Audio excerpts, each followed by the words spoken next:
আল্লাহর পয়গম্বর মুসা আল্লাহ পাককে ডাক দেয়া কয়, মালিক এবার তোমার কাছে জানতে চাই, আল্লাহ এই জমিনের ভিতরে সবচেয়ে বড় পাপী কে, সবচেয়ে বড় নাফরমান কে? আল্লাহ আমাকে একটু দেখাইবানি। আল্লাহ পাক রব্বুল আলামিন কয়, চার রাস্তার মোড়ে যায় দাঁড়াও। মুসা নবী চার রাস্তার মুখে আইসা দাঁড়াইছেন। দেখতে পেলেন একটা লোক বাচ্চা কুলে নিয়া পাহাড়ের দিকে যায়, জঙ্গলের দিকে যায়। চেহারাটা দেখলেন, শুধু এদ্দুরি দেখলেন, আর কোনো কথা বললেন না। চিনে রাখলেন লোকটা এই জমিনের সবচেয়ে বড় নাফরমান, সবচেয়ে বড় পাপী। বিকালবেলায় নবী কয়, মালিক পাপী তো দেখলাম, এবার তোমার একজন ওয়ালি কি, এই জমিনের সবচেয়ে বড় ওয়ালি, সবচেয়ে বড় আল্লাহওয়ালা কে, একটু দেখতে মন চায়। আল্লাহ বললেন, সকালে যেখানে দাঁড়াইছো ওখানে যায় দাঁড়াও। নবী সেখানে আবার আসলেন, ওখানে তিনি দাঁড়ায় থাকলেন। দেখেন ওই লোকটাই সকালবেলা, সে যে লোকটা দুনিয়ার সবচেয়ে বড় নাফরমান হয়ে গেছে, ওই লোকটাই বিকালে দুনিয়ার সবচেয়ে বড় ওলি হয়ে ফিরতেছে। আল্লাহর পয়গম্বর কয়, মালিক কিছুই বুঝি নাই গো। আল্লাহ সকালে যে ছিল নাফরমান, সে বিকালে হয়ে গেল বলি, কেমন করে হয় বুঝে তো আসে না। আল্লাহ পাক রব্বুল আলামিন কয়, মুসা যা বলেছো, যা দেখেছো সব ঠিক, আর আমি আল্লাহ যা বলেছি তাও ঠিক। সকালে এসে গুনাহগারী ছিল, নাফরমান ছিল, জমিনের সবচেয়ে বড় পাপী ছিল, বিকালবেলা এসে দুনিয়ার সবচেয়ে বড় ওলি হয়েছে। ঘটনাটা কি আল্লাহ বুঝাই দিলেন, আমার ওলি হওয়ার জন্য বছর লাগে না, আমি আল্লাহর ওলি হওয়ার জন্য মাস লাগে না, আমি আল্লাহর ওলি হওয়ার জন্য, আমার ওলি হওয়ার জন্য বছরের পর বছর লাগে না, সময় লাগে না। সময় লাগে দুনিয়ার সব কিছুতে, ব্যবসায় সময় লাগে, চাকরিতে সময় লাগে, পড়াশোনায় সময় লাগে, ক্ষেত খামারিতে সময় লাগে, সব জায়গায় সময় লাগে। সময় ছাড়া কিছুই হয় না, হুটহাট কিছুই হয় না। কিন্তু সময় লাগে না শুধু এক কাজের যুবক, ওই কাজটা হলো কেউ যদি আল্লাহর ওলি হতে চায়, তাহলে সে অল্প সময়ের ভিতরেই আল্লাহর ওলি হতে পারে। সকালবেলা যেই মানুষটা ছিল দুনিয়ার সবচেয়ে বড় নাফরমান, বিকালবেলা শেষ দুনিয়ার সবচেয়ে বড় বলি। আল্লাহর কাছে মুসা নবী জানতে চায়, আল্লাহ কয়, মুসা বাচ্চাটারে লইয়া তওবার নিয়তে সে পাহাড়ের উপরে যায় উঠছে। বাচ্চাটাই কয়, আব্বু পাহাড়টা এত বড়, এর চেয়ে বড় কিছু আছে নাকি? বাবা কয়, বাজান এর চেয়েও বড় হলো সাগর। আব্বা সাগরের চেয়েও বড়? কয় সাগরের চেয়েও বড় হলো জমিন। জমিনের চেয়েও বড়? কয়ের চেয়েও বড় হলো আসমান। বাবা আসমানের চেয়েও বড় কিছু আছে? বাবা তখন কান্দে আর কয়, বাজান আসমানের চেয়েও বড় হয়ে গেছে তোমার বাবার গুনাহ। এই বলে আর কান্দে, কয় সন্তানে কয়, আব্বু তুমি কান্দো কেন, তোমার গুনাহ বুঝি এত বড়, এত বেশি? বলে হ বাবা গো, তোমার গুনার চেয়েও বড় কিছু আছে নাকি? তখনই সেই লোকটাই কয়, বাজান তোমার বাবার গুনার চেয়েও বড় হলো আমার আল্লাহর রহমত। আমার আল্লাহর রহমত গুনার চেয়েও অনেক বড়, অনেক বেশি। আজ পাহাড়ের উপরে তোমাকে নিয়ে এসেছি ওই রহমতের আশায়, কারণ আল্লাহ পাক বলেছে, قل يا عبادي الذين أسرفوا على أنفسهم لا تقنطوا من رحمة الله إن الله يغفر الذنوب جميعا إنه هو الغفور الرحيم الحمد لمن قدر خيرا وخبالا الحمد لمن قدر خيرا وخبالا والشكر لمن صور حسنا وجمالا فرد صمد عن صفة خلق بريء রব্বুন আযালিয়ুন খালাকাল খালকা কামালা লা জিদ্দা ওয়ালা নিদ্দা ওয়ালা হাদ্দা লিমাওলা لا ضد ولا ند ولا حد لمولى الآن كما كان ولم يلق زوالا الآن كما كان ولم يلق زوالا لا مثل ولا صور مثلا ونذيرا من قال سوى ذلك قد قال محالا من قال سوى ذلك قد قال محالا لا ولد ولا والد لا عم وخالا لا شبه ولا مثل ولا كفو لمولا لا شبه ولا مثل ولا كفو لمولا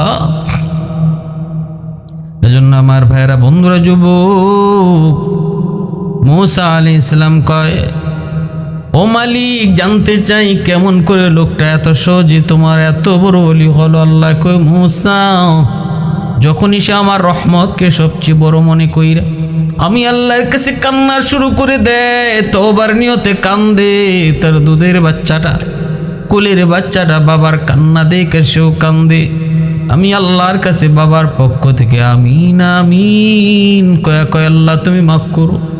আমার রহমতের দরিয়ায় জোশ মেরে উঠল,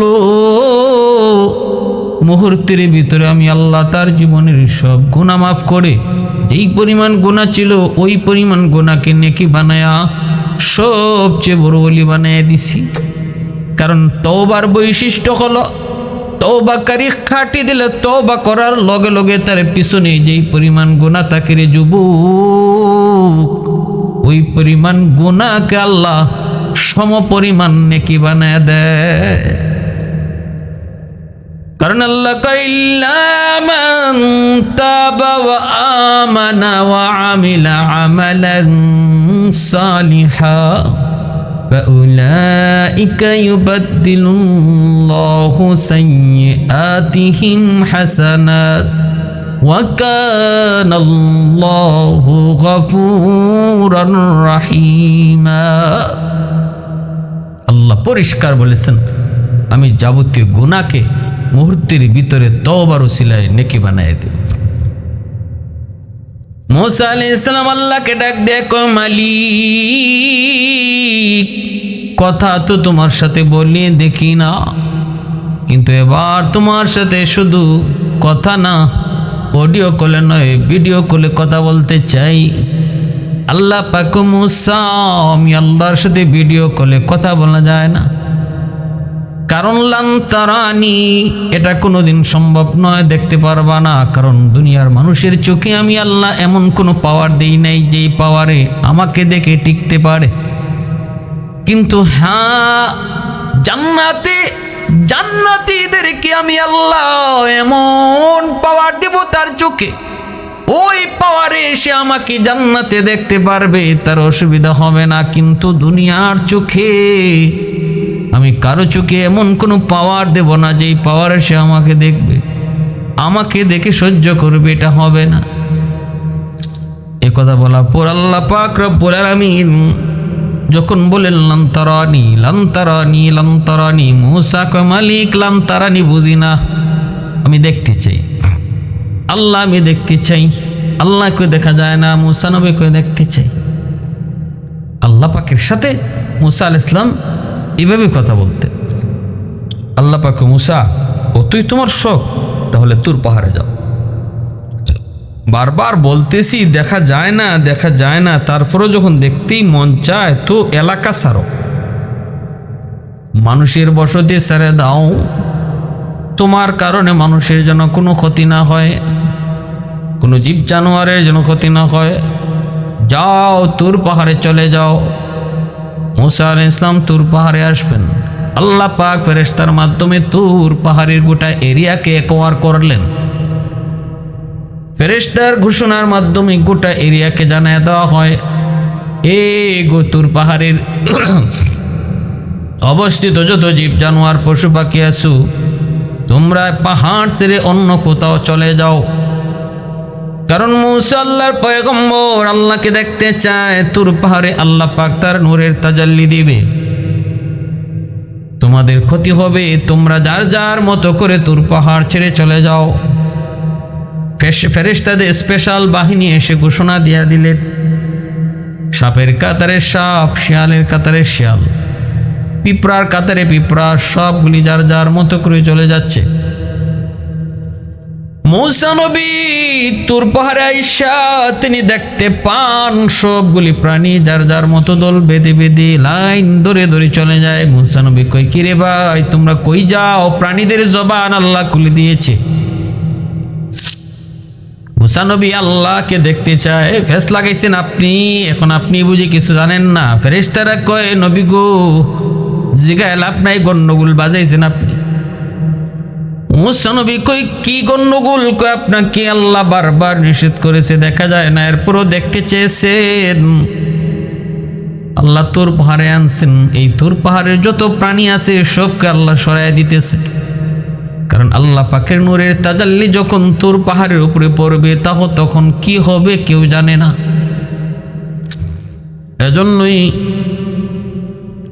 আল্লাহ পাক একবার করে নিচে সবরে চলে যেতে বলছে। মূসা নবী এবার টের পাইছে এই গন্ডগোল তো বড় গন্ডগোল।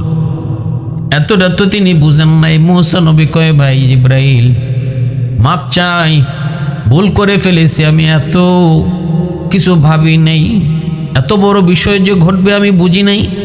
জিব্রাইল কয়, নবী গো টাইম পাস, মাপ চায় কোনো লাভ নাই, যা হওয়ার হয়ে যাবে, রেডি থাকেন, শুধু দেখেন যা হওয়ার হয়ে গেছে, ফয়সালা রেডি। মূসা কালিমুল্লাহ তুর পাহাড়ে একা, কেউ নাই, কোনো প্রাণী নাই, সব যার যার মতো করে শূন্য। আল্লাহ পাক ৭০,০০০ নূরের পর্দা থেকে শুধু একটা পর্দা আল্লাহ সরাইছে। গোটা তুর পাহাড়টা আগুনে জ্বলে ছাই। আগুনের ভিতরে নবী মূসা কালিমুল্লাহ আল্লাহ কয়, এরে আগুন, আমার মূসা আমি আল্লাহর প্রেমে আসক্ত হয়ে আমাকে দেখতে চাইছি, সাবধান, আমার মূসার সাথে তুই আগুন বেয়াদবি করবি না। সাবধান, আমার মূসার লগে তুই আগুন বেয়াদবি করবি না, আমার মূসার একটা পশম পর্যন্ত জ্বালাবি না। তোর পাহাড় জ্বলল, মূসা নবীর পশম পর্যন্ত আগুন জ্বালায় নাই। ভাইরা বন্ধুরা, এরপর আল্লাহ পাক হুঁশ ফিরাইছি। নবী তখন হুঁশ ফিরে আল্লাহর কাছে মাপ চেয়েছে, মালিক বুঝি নাই, মাফ করে দেন।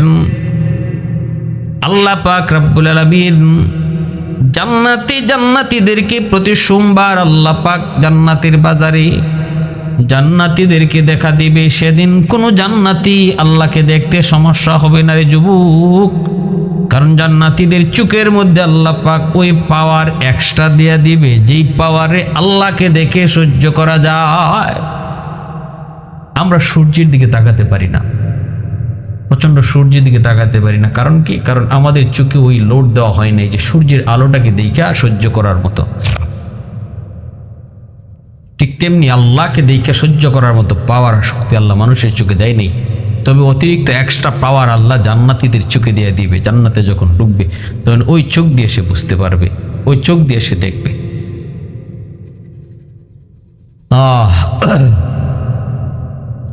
এজন্য মূসা আলাইহিস সালামকে কালিমুল্লাহ বলা হয়। মূসা আলাইহিস সালামকে কি বলা হয়? কালিমুল্লাহ।